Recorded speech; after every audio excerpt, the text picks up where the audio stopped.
Hello and welcome to your lecture for Module 2. In Module 2, we're going to be covering just a bit more history of the civil service system and how it developed. I just ask for your patience for this one more week while we cover a bit more of this important history. And trust me, I promise you, all of this history is relevant to how the civil service system works today, both at the state and the federal level. Beginning with our first president, President George Washington, had just 3 federal departments: the Department of State, the Department of the Treasury, and Department of War. And he was allowed to choose who he wanted to serve as the leader of each one of those departments. And they were referred to as secretaries: the Secretary of State, the Secretary of the Treasury, and the Secretary of the Department of War. That tradition still goes on today. We still refer to the chosen leader of each one of these departments as the secretary. Of course, now the federal departments are much larger. Right now there are 15 departments. We still have the original 3, Department of State, Department of Treasury, and the Department of War. However, now we refer to it as the Department of Defense. Our federal departments are all very large and include everything from as varied as Veterans Affairs to Agriculture, Health and Human Services, Education, Transportation, and the rest. And I bet you can guess from this list which is the most newly created department. That would be the U.S. Department of Homeland Security is the newest one of these agencies, while Department of State, Treasury, and Defense have been around since our very first president. So there's an old saying, to the victor goes the spoils. It's a very old saying. Well, what the heck does it mean? Well, what it means is whoever wins a contest, an election, they get all the rewards of having won. So to the victor, to the winner, goes the spoils. Today, the spoils system refers to when a political candidate wins an election and she or he then uses their position to hire friends, family members, or other people who contributed money to their campaign or who did favors for the candidate during their career or during their election. Spoils system and patronage can be used the same way. You can use them interchangeably.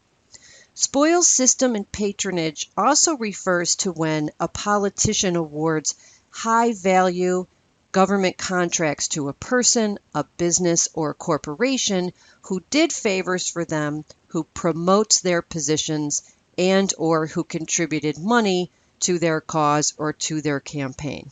So we have 3 terms for the same thing.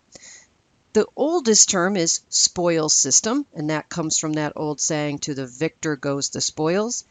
You can also use the term patronage or patronage system, and sometimes in the press you'll hear a reference to pay to play politics. All 3 terms mean the same thing. It refers to an elected official using their position, often a very powerful position, to give government jobs to friends, to family members, to people who have contributed money to their campaign, to people who've done them favors. That's what all 3 of those terms refer to: spoils system, patronage, and pay-to-play politics. And the first 6 presidents all used patronage to give federal government jobs to people who supported them. The first 6 presidents of the United States. This is nothing new in the American system. But it was really President Andrew Jackson who really allowed the spoils system to become entrenched in the federal system, meaning that basically every federal job, from the lowest paying job to the highest, most powerful federal job, was given to people who supported Jackson, gave Jackson money, or promoted his positions. Said another way, you couldn't get a government job in the federal system unless you did support the president, right? There was really no other way for you to get a job in the federal side because the president had exclusive authority to appoint all those positions, and he was only awarding those jobs to his friends, family members, and associates who gave him money or otherwise supported him. Now, there's no perfect system, right? There's pluses and minuses to every system. We talked about monarchies. There's pluses and minuses in a monarchical system, and there's probably advantages and disadvantages to every system. And certainly there's advantages and disadvantages to the patronage system. For example, you could argue that one advantage of the patronage system is it can be more efficient. Well, how can it be more efficient? Well, it can become more efficient when the government officials are granting jobs to people who already support their position and who have the same goals. So imagine you're the president and you want to dedicate billions of dollars to improving our highways and our thruway systems.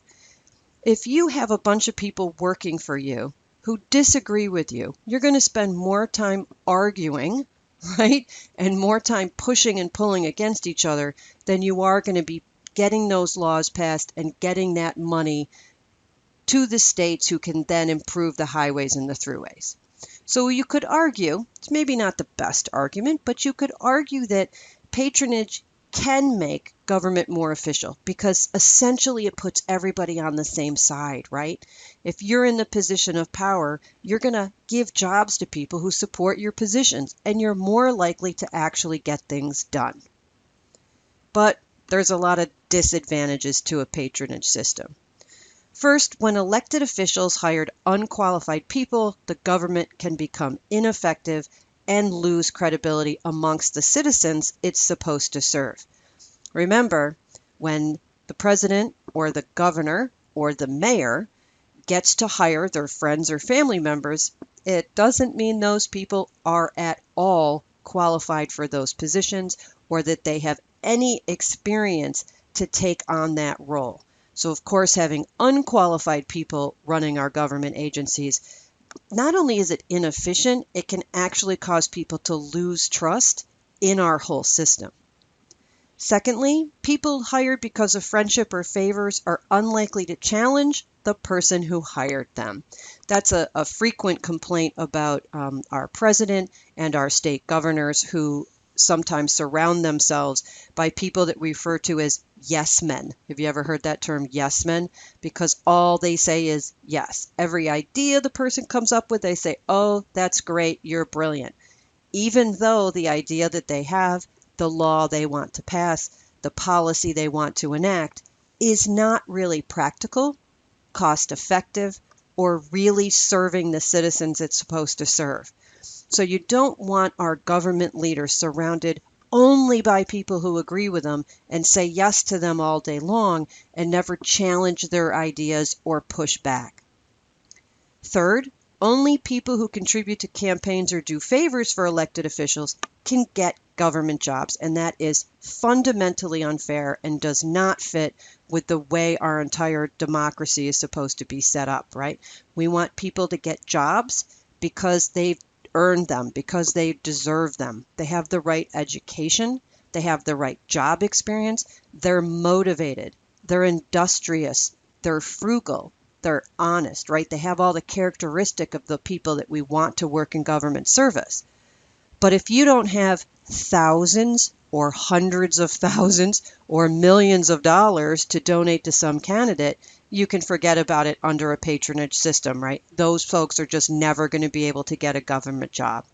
So those are all disadvantages of the patronage or spoils system. So when did the government finally decide, like, we got to do something about this? It's really not fair to award every federal job to somebody's friend or a benefactor. Well, it required the assassination of a United States president. That's actually how far it had to go before the feds took a step forward to changing this system. Back in 1880, a man named Charles Guiteau was convinced that James Garfield was going to be elected as the next U.S. president, and he did a lot of campaign events for him. He made a couple speeches in his community about how Garfield was really the best choice for president and how everyone should vote for him. And when Garfield won the election, Guiteau really believed Garfield owed him a job. Now, the two men had never met. They're not related. They were not friends. Garfield had never asked Guiteau to campaign for him or do him any favors. Guiteau had just done that all on his own. But when Garfield got elected, he was convinced he was now owed a federal government job. And he was so aggressive in the way he was demanding this job, he actually got banned from several government buildings. Well, in 1981, President Garfield was getting ready to board a train when Guiteau came out and killed him. He shot him and killed him. Guiteau was convicted and he was executed. And it was the assassination of President Garfield and the surrounding circumstances that finally led to the federal government saying, we have to do something about the patronage system.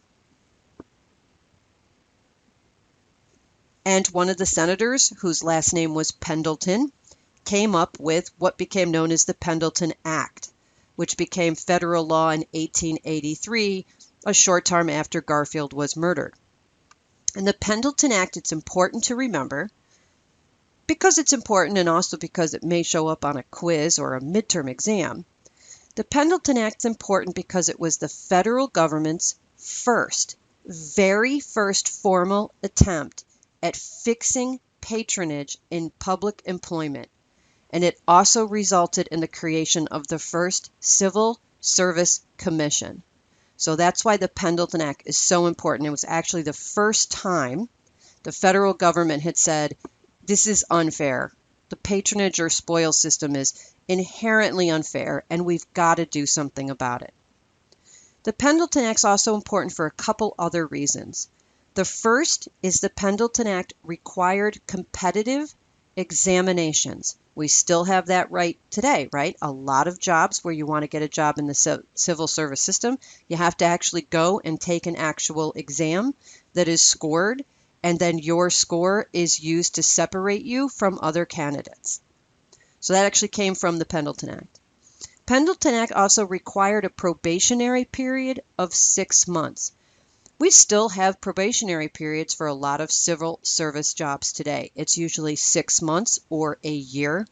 And during that time, the government agency can terminate your employment without cause.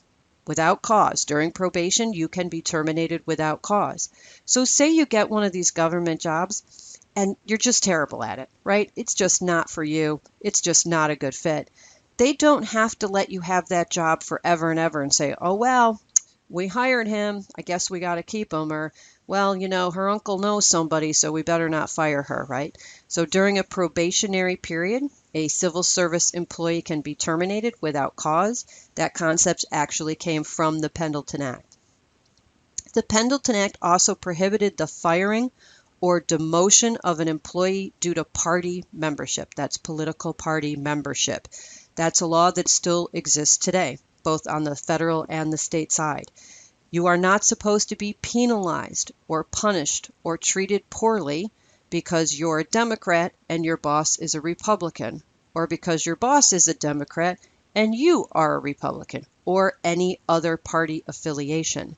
We really don't want to have a system where only the person in power only hires people of the same political ideologies, right? We can see in our own system right now in the federal government how it seems to be pretty ineffective lately, right? We spend a lot more time in the government arguing than we do actually getting things done.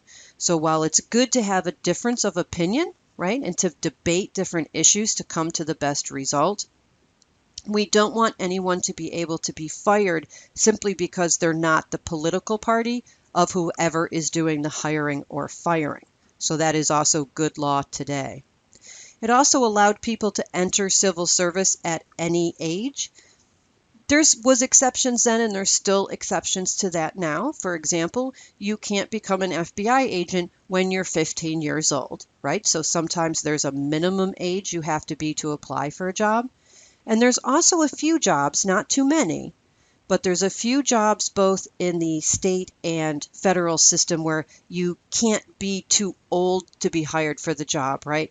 Jobs in the military, a lot of jobs in law enforcement, both federal and state law enforcement. You can't at age 75 decide you want to become a New York State trooper, right? Because that job just requires someone of a certain fitness level and energy level to do that work. So it allowed people to enter civil service at any age, but of course there's some logical exceptions to that, right? The Pendleton Act also prohibited the solicitation of campaign contributions on federal government property. You can imagine what that would have been like back in the day. You're at the Department of the Treasury and you're doing your job, and your supervisor comes by and says, I need $5 or $50 or $100 or more from you because our boss needs it for their campaign. You can imagine, like, how uncomfortable could you possibly be in that position? And you certainly wouldn't feel like it would be okay to say no, right? So soliciting campaign contributions on both state and federal property is illegal, and that actually started with the Pendleton Act back in 1883. And I'd love to know the history on this, not sure why. We could probably guess, but the Pendleton Act also prohibited drunks from civil service positions. That's actually the word they use. Drunks were not allowed to apply for civil service jobs. So the Pendleton Act is really important for all of those reasons, but it had one really big flaw. And that flaw was it only applied to 10% of federal jobs. 10%. So it still allowed the president to choose his or her friends, family members, associates, benefactors. It still allowed them to give 90% of the jobs to those people, whether or not they were qualified. So that's kind of the of the Pendleton Act, right? It was a great idea, great concept. A lot of those concepts are still with us today in both state and federal law, but it applied to very few jobs back then. And of course, it was a federal law, and it only applied to the federal system. It did not apply to the states. It was left to the states to develop all of those laws over the subsequent years. And in the 1880s, the federal government was trying to establish a fair civil service system, but the spoils system dominated New York City and most of New York State government. And in fact, New York City made the spoils system infamous for all time. And you're going to study a bit about that in another item for Module 1. So that's the end of your lecture. Thanks for hanging in there with the history. We're going to move on from it, I promise. And if you have any questions or any problems with the materials or links in Module 2, please send me an email right away.